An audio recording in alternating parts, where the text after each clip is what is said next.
ข้าวเศร้ากะเพราปลาหมึกมาเด้อทุกคนมากินข้าวเศร้ากัน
มาเลาะตลาดดงต่อทุกค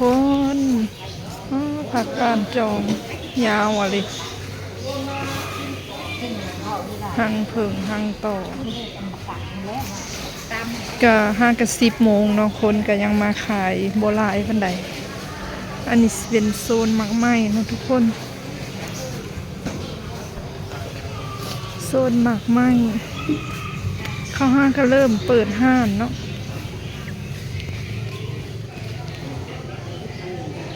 เอียนมิงจิโร่ต้นนี้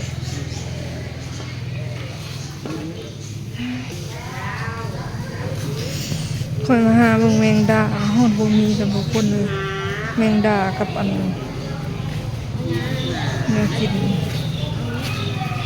ตะกะแตนก็ได้แซนอะไรนี่ฮะถุงละแซนนะจ๊ะถุงละแสนถุงละแซนแซ่บไปถอนนี่จะตะกะแตนเขียวตะแตนเพื่อนหมูมีแมงจิโร่กระทงละแสนเฮ็ดไข่นี่ก็100,000กันดูหมูหันละ25,000เฮ็ดไข่ทุกคนขาดละแสนทางอันนี้กัน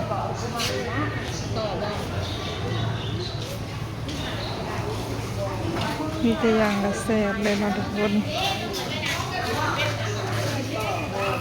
ตะแตนก็น้อย100,000บ่เป็นไงท้องมากระทิ้งนี่เท่าไรนี่มันเอียงอันนี้นะทุกคน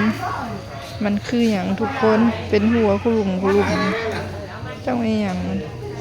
ก็บ่รู้จัก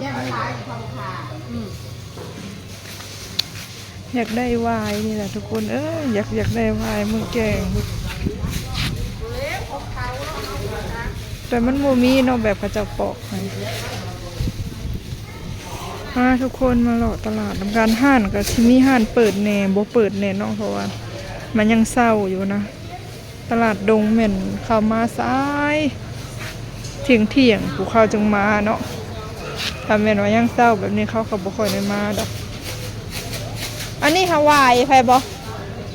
แม่ค้าวายไผน่ะวายในท้องวายเจ้าอีหยังอันนี้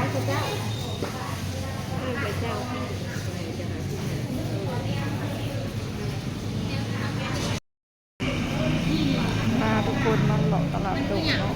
ไม่แถวเอาบ่ไว้แต่มันคือยังไง บ่ได้ปอกให้บ่ โอ้ยปอกบ่เป็นแม่ใหญ่ผู้เจ้ามันยังบ่มา อยากได้แบบปอก เอาแบบนี้คือบ่ได้เนาะมันยาวมันหนามมันเกะกะพันแบบปอกหาเลยได้จะได้วายมาแกง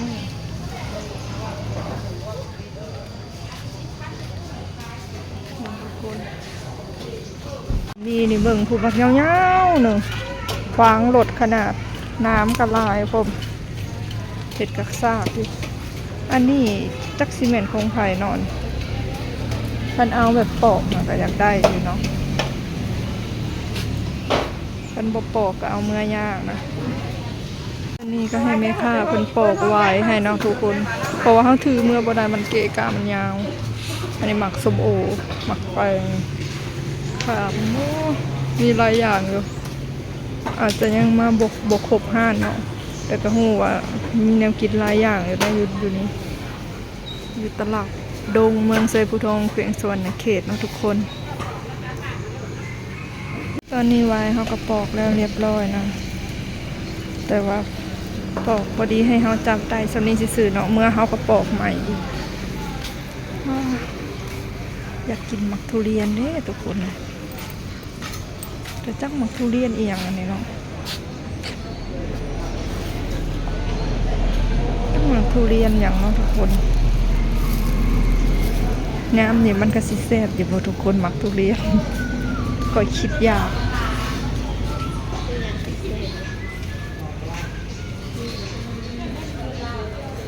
มีทุเรียนอะไรเงี้ยนะ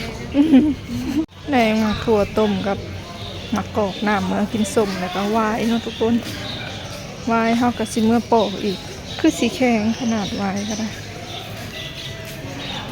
มืดอะไรเพราะว่ามันครึ้มฟ้าครึ้มฝนเนาะเมื่อก่อนหน้าจ้าบัดนี้ มันยังก็ได้ ซื้อแน่เงินคอยเบิดแล้วจ้าได้แต่3อย่างนี่แหละเมื่อก่อนเด้อทุกคนฝนสิตกเลยมืดข้ามมืดฝนมาแล้วนะของเฮาได้กันมะกอกน้ำกับแจ่วกินมะกอกน้ำตัวดินแล้วก็วายเนาะทุกคนมาหาเมืองแมงดากับบ่มีซ้ำไปหาอยู่เซนูมื้อน่ะกับบ่มีแมงดานะมาหาอยู่นี่กับบ่มีเนาะตอนนี้ก็ครึ้มฟ้าครึ้มฝนอยู่เนาะทุกคนฝนตกคุมือตอนนี้ก็ครึ้มอยู่เนาะทุกคนสิตกใหม่เฮาก็ข้าวเมื่อก็เนาะได้ก็บ่ได้หยังหลายมาบักไกลนึงแล้วแต่ซ้ำนี่แหละแต่บ้านเฮามาก็ต้องว่าเป็น10 กว่ากิโลมาได้แต่ของซ้ำนี่เมื่อก่อนเด้อจ้าทุกคนใครที่เข้ามาเบิ่งก็ฝากติดตามฝากมาโฆษณาขอเด้อเนาะมาหาเบิ่งแมงดาอยากกินแจ่วแมงดาก็บ่มีซ้ำตลาดก็คนบ่ค่อยหลายเนาะห้านมาห้านบ่มาบางห้านก็ยังบ่มาเนาะเครื่องขายก็บ่ค่อยหลายแมงคักแตนก็น้อยหนึ่งเนาะทุกคนแสนหนึ่งแต่ก็อยากกินกว่าแมงคักแตนแต่ว่ามันแพงกว่าเนาะก็เลยบ่ได้ซื้อซะถ้ามีหมูก็อยากไปก้านเองอยู่เนาะไปก้านเองถ้าได้บักลายเนาะอันนี้น้อยเดียว1 แสน 1ก็ถือว่าบ่อยากคุ้มบ่ได้เนาะทุกคนมีแต่แนวเพลงๆจ้ะว่าเมื่อก่อนทุกคนบัดนี้ฝนตกหักทางแล้วทุกคนมาจากตลาดดงเนาะมาเขตลักษาคือแบบว่าฝนตกหลังทางเลยจ้ะเรียกอันนี้แถวนี่ค่ะมันจุดไปแล้วเนาะแต่แนมไปทางหน้าก่อนอันกระโต๊ะบ้านหลักสามเลยค่ะยังหมอกโคนอยู่ยังมีฝนอยู่คือแบบว่าฝนดีเองช่วงนี้ค่ะแถวนี่ค่ะมันยุดแต่ได้นี่คนทางยังเปียกๆอยู่แต่แถวหลักสามค่ะยังหมอกโคนอยู่แต่ว่าโอ้ยพี่น้องเป็นฝนดีอเลียรอทางหน้ายังเปียกมาคนทางเข้าบ้านนะทุกคนฝนตกแห้งอะไรทางเปียกหมดเสื้อผ้าคนกระสุ่มเป๊ะเนาะคนดีอะไรเนาะติดต่อกันหลายมือได้